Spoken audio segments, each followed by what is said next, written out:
يا صاحب الجمال ويا سيد البشر من وجهك المنير لقد نور القمر لا يمكن الثناء كما كان حقه بعد خدا بزرگ توئی قصہ مختصر یا صاحب الجمال اے صاحب جمال ویا سید البشر اے انسانیت کے سردار من وجہک المنیر تیرے رخ انور سے لقد نور القمر چاند روشن ہوا لا يمكن الثناء كما كان حقه حق تو یہ ہے کہ آپ کی تعریف کا حق ادا ہی نہیں ہو سکتا بعد از خدا بزرگ توئی قصہ مختصر شاعر کہتا ہے قصہ مختصر یہ ہے کہ خدا کے بعد اس دنیا میں عزت مقام شان مرتبہ اگر کسی کا ہے اے محبوب پیغمبر ہوا محترم بھائیوں دوستوں اور بزرگوں اللہ تعالیٰ نے تاریخیت اکملیت عملیت کے سارے اوصاف جناب محمد رسول اللہ صلی اللہ علیہ وسلم میں جمع فرما دیا آپ کی سیرت کا باب نہ کبھی بند ہوا تھا نہ کبھی بند ہوگا اور نہ بند ہوا ہے صرف مسلم سیرت نگار نہیں مسلمان مورخین نہیں بلکہ غیر مسلم مورخین سیرت نگاروں نے لکھا کہ محمد عربی صلی اللہ علیہ وسلم کی ذات مکمل جامع اجمل اعلیٰ و احسن اللہ تعالیٰ نے بنائی اور محترم بھائیوں سارے مفسرین محدثین مفکرین مورخین اس بات پر اس نقطے پر جمع ہے کہ رسول اللہ صلی اللہ علیہ وسلم کی ذات اخلاق میں کردار میں بہادری میں اخوت و بردباری میں نقطہ کمال تک پہنچی ہوئی ہے محترم بھائیوں دوستوں اور بزرگوں خاتم النبیین امام الانبیاء سید الکونین آمنہ کا نور عین سید البشر امام البشر آقا جناب محمد رسول اللہ صلی اللہ علیہ وسلم کی محبت آپ کے ساتھ پیار اور آپ کے ساتھ تکریم و عزت کا رشتہ مسلمانوں کے لیے ایک بہترین ہتھیار ہے اور بہترین سرمایہ ہے مسلمان بغیر خوراک کے زندہ رہ سکتے ہیں لیکن مسلمان نبی کائنات کی محبت کے بغیر آپ کی الفت کے بغیر آپ کی چاہت کے بغیر مسلمان کا ایمان باقی نہیں رہے گا مسلمانیت باقی نہیں رہے گی محترم بھائیوں دوستوں اور بزرگوں نبی کی عزت رسول اللہ کی حرمت آقا کی عزت پر مر مٹنے کا جذبہ کل بھی تھا آج بھی ہے اور قیامت کی دیواروں تک رسول اللہ کی عزت ناموس پر مر مٹنے کا جذبہ خدا کی قسم قیامت کی دیواروں تک رہے گا اغیاروں کی یہ خواہش ہے اغیار یہ چاہتے ہیں کہ کسی نہ کسی طرح سے مسلمانوں کے دلوں سے رسول کائنات، رسول ہاشمی پیغمبر جناب محمد رسول اللہ صلی اللہ علیہ وسلم کی محبت کو چھین لیا جائے، خرچ کے نکال دیا جائے۔ ان کی یہ کوشش ہے اور اس کے لیے ہر طرح کے ہتھ کنڈے استعمال کرتے ہیں کہ مومنوں کے دلوں سے رسول کائنات کی محبت کو نکال دیا جائے، اہل ایمان کے دلوں سے نبی کونین آمنہ کے لال جناب محمد رسول اللہ کی محبت کو کھینچ لیا جائے۔ ان کی یہ کوشش ہے، لیکن انہیں پتہ نہیں ہے کہ مسلمان فاقوں میں زندہ رہ سکتا ہے، بیماریوں میں زندہ رہ سکتا ہے، پریشانیوں میں زندہ رہ سکتا ہے، مصیبتوں میں زندہ رہ سکتا ہے، لیکن اگر ایک مسلمان کے دل سے رسول کائنات کی محبت کو چھین لیا جائے، وہ مسلمان اگلے ہی لمحے دم توڑ جائے۔ شاعر مشرق علامہ اقبال نے ان بدبختوں کی بدنیتیوں کو واضح کیا تھا۔ آپ نے فرمایا تھا وہ فاقہ کش کے موت سے ڈرتا نہیں ذرا، وہ فاقہ کش موت سے ڈرتا نہیں ذرا، روح محمد کو اس کے بدن سے نکال دو۔ اگر مسلمان کو ڈرانا ہے، اگر مسلمان کو جھکانا ہے، اگر مسلمان کو زمین پر لٹانا ہے، یہ فاقوں سے نہیں لیٹے گا، یہ پریشانیوں سے نہیں لیٹے گا، یہ مصیبتوں سے نہیں لیٹے گا۔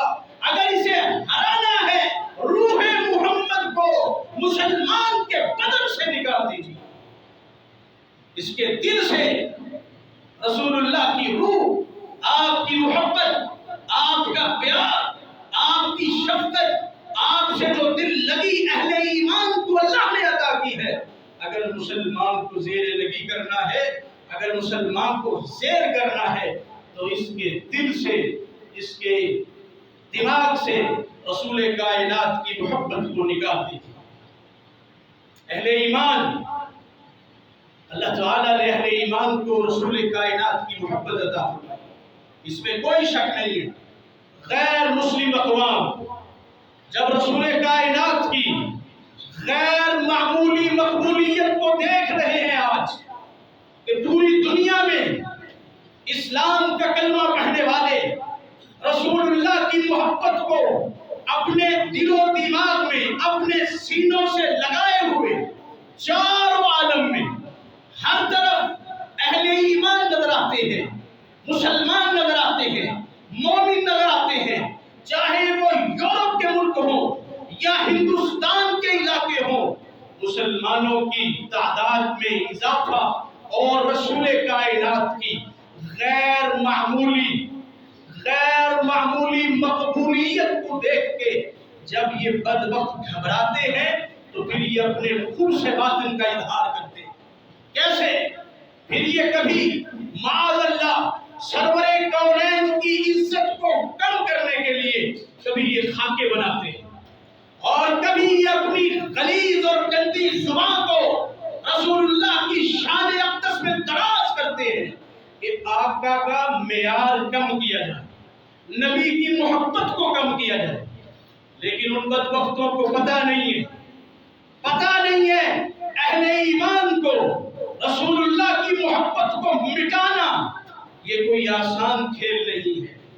توحید کی امانت سینوں میں ہے ہمارے، توحید کی امانت سینوں میں ہے ہمارے، آسان نہیں مٹانا نام و نشاں ہمارا۔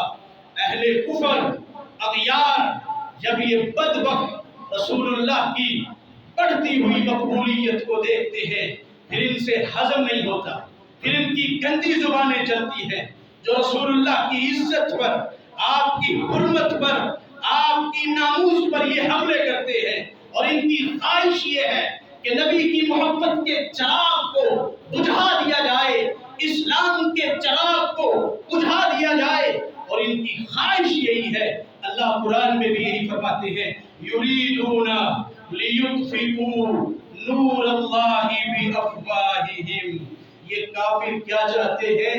اپنے منہ کی پھونکوں سے اللہ کے جلائے ہوئے بنائے ہوئے نور کو بجھا دے، اسلام کی شمع کو بجھا دے۔ یریدون، یہ چاہتے ہیں، ان یطفئوا نور اللہ بافواہہم، اہل ایمان کی شمع کو، محبت رسول کی شمع کو بجھا دے۔ اللہ اکبر، رب کہتا ہے واللہ متم نورہ، اللہ تو اس نور کو جلانے والا ہے، رب العالمین تو اس نور کو روشن کرنے والا ہے۔ واللہ متم نورہ، اللہ تو اسلام کی، رسول اللہ کی، اہل ایمان کی شمع کو بلند کرنے والا ہے۔ وَلَوْ كَرِهَ الْكَافِرُونَ، اگرچہ یہ بات کافروں کو ناپسند کیوں نہ۔ هُوَ الَّذِي أَرْسَلَ رَسُولَهُ بِالْهُدَى وَدِينِ الْحَقِّ، وہی ہے جس نے رسول اللہ کو دین ہدا، اسلام کا پرچم دے کے اس کائنات میں مبعوث کیا ہے۔ لِيُظْهِرَهُ عَلَى الدِّينِ كُلِّهِ، تاکہ اسلام کا پرچم عیسائیت پر غالب آ جائے، اسلام کا پرچم یہودیت پر غالب آ جائے، اسلام کا پرچم ہندوازم کے بتوں پر غالب آ جائے۔ اللہ فرماتے ہیں ہم ہیں جس نے اسلام کا پرچم دے کر کے محمد الرسول اللہ کو اس دنیا کائنات میں بھیجا ہے۔ لِيُظْهِرَهُ عَلَى الدِّينِ كُلِّهِ، تاکہ اس اسلام کو تمام ادیان باطلہ پر غالب کر دوں۔ وَلَوْ كَرِهَ الْمُشْرِكُونَ، کافر اگرچہ اس بات کو، مشرک اگرچہ اس بات کو ناپسند کرتے ہیں۔ اللہ اکبر کبیرہ، نور خدا ہے کفر کی حرکت پر خندزن، نور خدا ہے کفر کی حرکت پر خندزن، پھونکوں سے یہ چراغ کبھی بجھایا نہ جائے، پھونکوں سے یہ چراغ کبھی بجھایا نہ جائے گا۔ محترم بھائیو، میرے دوستو، میرے عزیزو، رسول کائنات کی، سید الکونین کی، آمنہ کے لال جناب محمد الرسول اللہ صلی اللہ علیہ وسلم کی ایک دفعہ پھر اس روح زمین پر گستاخی کی گئی، معاذ اللہ، آپ کی شان اقدس میں،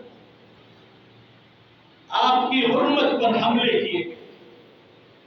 اور یہ ان بدبختوں کا آج کا طریقہ نہیں ہے، یہ آج کی عادت نہیں ہے۔ یہ بدبخت وہ ہے جو تمام انبیاءوں کی عزت و توقیر میں توہین کرتے آئے۔ اللہ تعالیٰ نے نبی کائنات کو فرمایا تھا، اللہ نے فرمایا تھا وَلَقَدِ اسْتُهْزِئَ بِرُسُلٍ مِّن قَبْلِكَ، ہمیں ابو پریشان نہیں ہونا، آپ سے پہلے بھی انبیاءوں کی توہین، آپ سے پہلے بھی انبیاءوں کی توہین کی گئی۔ فَحَاقَ بِالَّذِينَ سَخِرُوا مِنْهُمْ مَا كَانُوا يَسْتَهْزِئُونَ، پھر جس چیز کا وہ مذاق اڑاتے تھے ہم نے اسی چیز کے عذاب میں ان بدبختوں کو پکڑ کے کچل ڈالا۔ آپ نے پریشان نہیں ہونا، اور جو دنیا میں اللہ اور اس کے رسول کو ایذا دے، تکلیف پہنچائے، اللہ کا اعلان ہے ان الذین یؤذون اللہ ورسولہ، رسول کو تکلیف دے، وہ لوگ جو میرے نبی محبوب آمنہ کے لال کو تکلیف پہنچائے، آپ کی عزت، آپ کی حرمت، آپ کی ناموس پر حملہ کر کے آپ کو نقصان پہنچائے، اللہ فرماتے ہیں لعنہم اللہ فی الدنیا والآخرہ، ہم نے دنیا میں بھی ان پر لعنت کر دی ہے، آخرت میں بھی ان پر لعنت ہوگی۔ وَلَهُمْ عَذَابٌ مُّهِينٌ، لعنت کے ساتھ ساتھ رسوا کن عذاب بھی ہے۔ ملعونین، ایک وقت آئے گا یہ لعنت کیے ہوئے ہوں گے، اینما اخذوا، جہاں کہیں یہ پکڑے جائیں گے، اخذوا وقتلوا تقتیلا، ان کو بری طرح قتل کر دیا جائے۔ میرے محترم بھائی، آئیے تاریخ کی برگردانی کیجیے۔ سب سے پہلا گستاخ جس نے سید الکونین کی گستاخی، آپ کی عزت اور ناموس پر حملہ کیا، اس تاریخ اسلامی کا سب سے پہلا گستاخ کون تھا؟ سب سے پہلا گستاخ لوگ اسے مکہ کے عظیم سردار کے نام سے جانتے تھے۔ سب سے پہلی گستاخی امام الانبیاء کی مکہ کے قریشی ہاشمی سید زادے ابو لہب نے سب سے پہلے اپنی زبان کو شان اقدس میں دراز کیا۔ اللہ نے اعلان فرمایا تبت یدا ابی لہب وتب، اس کے ہاتھ تباہ و برباد ہو جائیں گے، ما اغنى عنہ مالہ وما ولد وما کسب، اس کی کمائی، اس کا سرمایہ، اس کی دولت، اس کی چدراہٹ جس پر اسے تکبر اور ناز ہے، اسے کوئی فائدہ نہیں دے گا۔ آئیے آپ کو اس منظر سے روشنا کرواتا ہوں کہ اللہ نے اس بدبخت کو دنیا میں کس طرح ذلیل کیا، دنیا میں کس طرح رسوا کیا۔ ایک وقت تھا اس کا ترکی بولتا تھا، اس کے نام ابو لہب انگارے کی طرح چمکتا ہوا سردار تھا، لیکن ایک وہ وقت آیا جب اس کی زندگی کا آخری وقت آتا ہے۔ اٹھائیے تفسیر طبری میں امام طبری نے لکھا ہے اس کی زندگی کا آخری وقت ہے۔ اللہ نے دنیا میں دکھانا تھا کہ میرے نبی کی شان میں گستاخوں کو کس قدر بھیانک موت سے ہمکنار کیا جاتا ہے۔ زندگی کا آخری وقت آتا ہے سردار ابو لہب کا، اس کے جسم میں ایک گھوڑا پیدا ہوتا ہے اور دیکھتے ہی دیکھتے امام طبری لکھتے ہیں اس کے پورے جسم میں وہ پھیل جاتا ہے اور اس کے جسم سے بدبودار پیپ نکلنا شروع ہوتی ہے جسم کے ہر حصے سے، اور اس کا گوشت گل گل کر زمین پر گرنا شروع ہوتا ہے۔ سردار ابو لہب کا یہ وہ سردار ہے جسے اپنی اولاد، اپنے بیٹوں، اپنی چدراہٹ، اپنے حسب و نسب پر بڑا غرور اور فخر تھا۔ آج یہ وقت ہے کہ جسم سے بدبو اور سمیل اور پیپ اور گوشت گل گل کر کے زمین پر گر رہا ہے۔ اللہ اکبر کبیرہ۔ وہ وقت آیا اس کے بیٹوں نے، اس کے گبرو جوان بیٹوں نے اپنے باپ سردار ابو لہب کو اپنے گھر سے باہر نکال کے گلی میں پھینک دیا۔ امام طبری کہتے ہیں، مورخین محدثین لکھتے ہیں، سیرت نگار لکھتے ہیں کہ ابو لہب گلی میں پڑا رہا، سردار تھا، قریشی تھا، ہاشمی تھا، سید زادہ تھا، گلی میں پڑا ہوا ہے، بدبو کے ہلے پھوٹ رہے ہیں، گوشت گل کر کے زمین پر گر رہا ہے، وہیں گلی میں ایڑیاں رگڑ رگڑ کے یہ موت کے منہ میں چلا جاتا ہے۔ آگے سنیے، آگے جانچیے اس پہلے گستاخ کا کیا ہوا۔ ایک پورا دن بیت جاتا ہے، اس کی لاش کے، اس کے جثے کے کوئی قریب نہیں جاتا۔ پوری رات بیت گئی، یہ گلی میں پڑا ہوا ہے۔ یہ وہی سردار ہے جس کی کئی مربع زمینیں ہیں، بیٹے ہیں، چدراہٹ ہے، گدی ہے۔ اب اس کی لاش اور اس کا جثہ امام طبری کہتے ہیں مکہ کی گلیوں میں پڑا ہوا ہے۔ ایک پورا دن بیت جاتا ہے، پوری رات بیت جاتی ہے۔ دوسرے دن کا سورج طلوع ہوتا ہے، شام کو غروب ہوتا ہے، دوسرا دن گزر جاتا ہے، دوسری رات گزر جاتی ہے۔ تاریخ والوں نے لکھا تیسرے دن کا سورج طلوع ہوا، اس کی لاش بدستور گلیوں میں پڑی، دھوپ میں پڑی۔ تیسرے دن کا سورج نکلا، غروب ہوا، تیسری رات بھی گزر گئی۔ اب اس لاش سے بدبو اور تعفن پھوٹنے لگا۔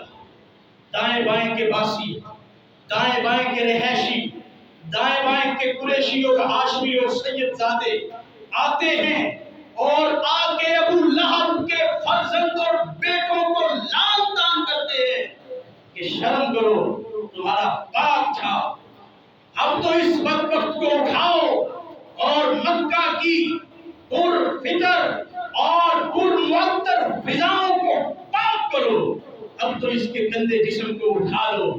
کس طرح مکہ کی فضاؤں کو انہوں نے گندگی اور گندی بدبو سے بھر دیا ہے. کچھ شرم کرو، حیا کرو، تمہارا باپ ہے، اس کے جثے اور اس کی لاش کو اٹھا کے جا کے دفناؤ.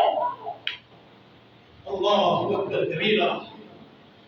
لوگوں کے مجبور کرنے پر امام طبری کہتے ہیں ابو لہب کے بیٹوں نے حبشیوں کو بلایا، کہا گڑھا کھودو. گڑھا کھود دیا گیا. اب کوئی اس کی لاش کو ہاتھ لگانے کو تیار نہیں. بے دفن اور بے کفن پڑی ہے، مثال بن کے کہ سید الکونین جناب محمد رسول اللہ صلی اللہ علیہ وسلم کی حرمت پر، عزت پر، ناموس پر ڈاکہ مارنے والا یہ بدبخت ہے، اس کی لاش پڑی. اب لکڑیوں کے ساتھ گھسیٹ گھسیٹ کے اس بدبخت کی لاش کو مٹی میں ڈال کے، اس گڑھے میں ڈال کے اوپر مٹی ڈال دی. یہ اس کائنات کا، تاریخ اسلامی کا پہلا استاد ہے جس نے سید الکونین جناب محمد رسول اللہ صلی اللہ علیہ وسلم کی شان اقدس میں استاد. اس کا بیٹا بھی پورا ٹبر گستاخوں کا تھا. بیٹا بھی کم نہیں تھا، بیٹے بھی کم نہیں تھے. تاریخ والوں نے لکھا، ابن عساکر لکھتا ہے، امام ذہبی موافقت کرتے ہیں، کہتے ہیں ایک دفعہ ابو لہب اور اس کا بیٹا شام کے سفر پر جانے کے لیے تیاری کر رہے تھے. ابو لہب کا بیٹا کہتا ہے ابا جی ذرا 2 منٹ دیجئے، محمد ابن عبداللہ کے پاس جاتا ہوں اور اس کے منہ پر اس کے خدا کو برا بھلا کہہ کے آتا ہوں. ابا جان 2 منٹ دیجئے. آپ بدبخت ہو. لگا جاؤ. بیٹا بڑی جسارت اور جرأت کے ساتھ سید الکونین جناب محمد رسول اللہ صلی اللہ علیہ وسلم کے سامنے اور آ کر کے توحید، اللہ اور نبی کی عزت و حرمت پر ڈاکہ مار کے اپنی زبان کو دراز کرتا ہے. اب دیکھیے یہی پیغمبر ہیں، رحمت للعالمین نبی ہیں. جب نبی کی حرمت کی بات آئی، جب نبی کی ناموس کی بات آئی، جب نبی کی عزت کی بات آئی، یہی دعائیں کرنے والی زبان جنبش کھاتی ہے. نبی زبان سے بد دعا نکالتے ہیں. آقا فرماتے ہیں اللہم صلی علیہ قلبا من کلابک، اللہ اپنے کتوں میں سے ابو لہب کے اس بیٹے پر اپنا ایک کتا مسلط کر. اللہ اکبر کبیرہ. بیٹا واپس پلٹا، باپ کو بتایا کہ محمد ابن عبداللہ نے، ہمارے رشتہ دار نے ایسے جملے کہہ دی. اب تھا بدبخت، لیکن یقین تھا کہ اس کی زبان سے جو نکلتا ہے زمین تو پھٹ سکتی ہے، آسمان گر سکتا ہے، لیکن وہ ہو کے ضرور ہے. کہنے لگا بیٹا یہ اچھا نہیں ہوا، مجھے تیری موت کا ڈر اور خوف ہے، یہ اچھا نہیں ہوا. اس کی زبان سے نکلنے والے جملے خدا کبھی موڑتا نہیں ہے، پورے ہو کے رہیں گے. بہرحال ڈرتا ہوا اپنے بیٹے عتبہ کو لے کر کے یا لہب کو لے کر کے قافلے والوں کے ساتھ شام کے سفر پر روانہ ہوتا ہے. اور شام پہنچ کر یہ پورا قافلہ ایک راہب کے پاس پڑاؤ کرتا ہے. راہب کہتا ہے او مکہ والو یہ کہاں آ گئے ہو؟ یہاں تو رات کو بھیڑیے درندے اس طرح گھوم پھر رہے ہوتے ہیں جیسے بکریوں کے ریوڑ. یہ تم کہاں گئے ہو؟ یہی رکنا تھا. اللہ اکبر کبیرہ.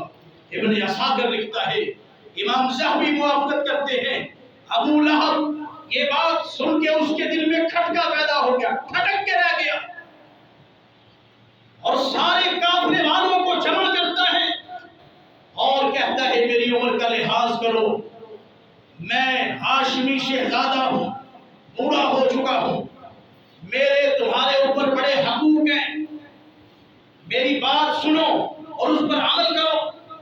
قافلے والے کہنے لگے بتائیے، کہنے لگا کہ اپنا سارا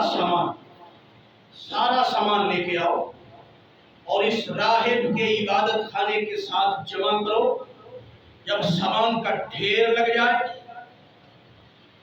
تو میرے بیٹے کو اس ڈھیر کے اوپر سلانا ہے، اور سارے قافلے والوں نے اس ڈھیر کے چاروں طرف سے رکھوالی کر دیا۔ مجھے ڈر ہے، مجھے خوف ہے۔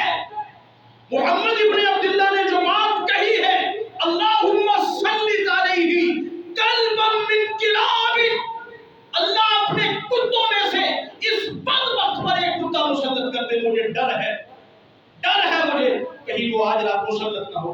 اور ویسے بھی ہم جنگل میں ہیں، درندے یہاں پر بکریوں کے ریوڑوں کی طرح یہاں گھوم رہے ہیں۔ قافلے والوں نے کہا ٹھیک ہے، آپ ہمارے سردار ہیں۔ اللہ اکبر کبیرہ۔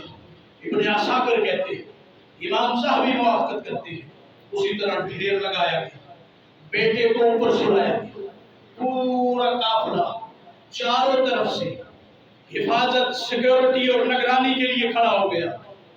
رات کا کچھ پہر گزرتا ہے، اللہ اکبر کبیرہ، ایک شیر اسد ایک شیر جنگل سے گزار ہوتا ہے، ہر بندے کے پاس جا کے اس کا منہ سونکھتا ہے، پھر دوسرے کے پاس۔